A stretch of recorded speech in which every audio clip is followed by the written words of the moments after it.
এই যে বিরিয়ানি রান্নার প্রস্তুতি শুরু হয়ে গেল বন্ধুরা। এই যে মাংসটা একটু ভেজে নিচ্ছি। ওদিকে পেঁয়াজটা ভাজা শুরু হলো। এগুলো ভাজতে দিচ্ছি, ভাজতে হবে, এগুলো আবার ভাজতে হবে। এর জন্য এই যে পেঁয়াজ, আদা বাটা, রসুন বাটা, কাজু কাজু বাদাম বাটা, এটা হলো কাঠবাদাম, কিশমিশ বাটা, এই যে দই একটা ভাগে যে ভেজে তুলে রাখলাম, আবার চড়াই দিলাম বাকিটা।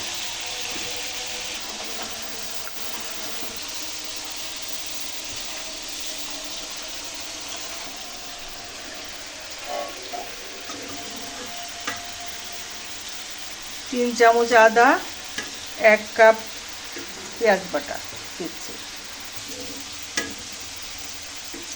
রসুন 2 চামচ, নাড়া দাও তো স্বাধীন মা। রসুন 3 চামচ, কাজু বাদাম বাটা 2 চামচ দেব, 2 চামচ কাঠবাদাম 2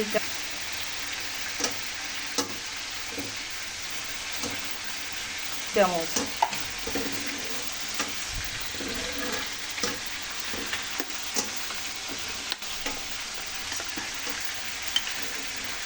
মিক্স করে নিচ্ছি।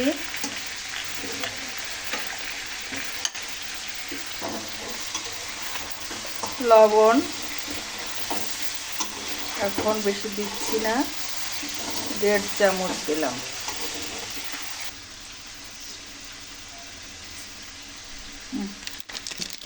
রানী মশলা দিলাম এর মধ্যে, ওই তেলের মধ্যে আমরা মশলাটা দিয়ে দিলাম।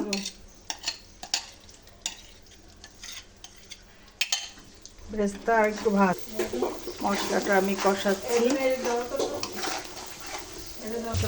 তবে মশলাটা আপনাদের পছন্দ মতো দিতে পারেন, যেটা কিশমিশ বা বাদাম জাতীয় যেগুলো আছে।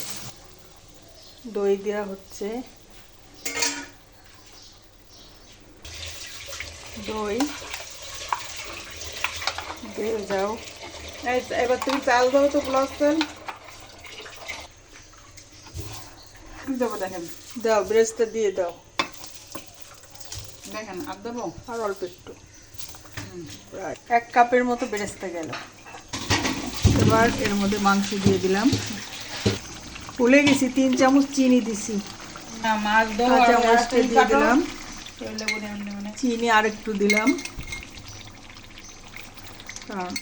আপনাদের পছন্দ মতো দেবেন। একটা চুলো বন্ধ করে দিই। পানি দিয়ে দিলাম একটু মাংসটা কষার জন্য। লাল চালটা ধুয়ে রাখা হয়েছে পানি ঝরাতে।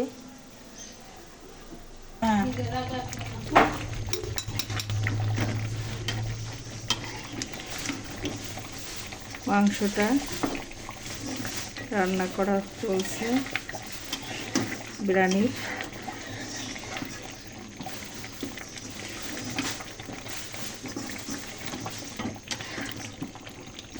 তেল ফুটলে নামাই নেব। বিরিয়ানির হাঁড়িটা রেডি করলাম, অলরেডি তেল দিয়ে দেওয়া হয়েছে।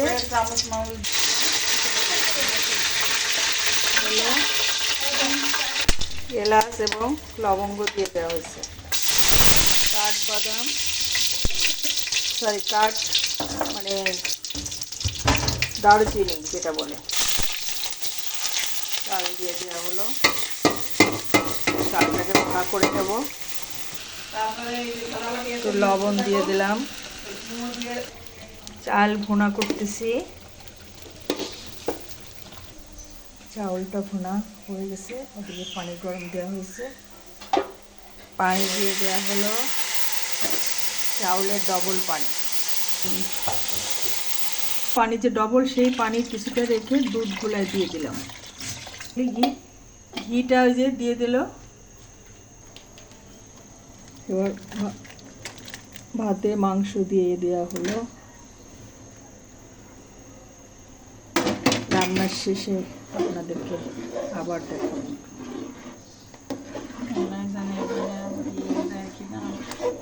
হয়ে যাওয়ার পরে দেখাবানি পরে। চাউলের ভিতরে মাংস দিয়ে দেওয়া হচ্ছে।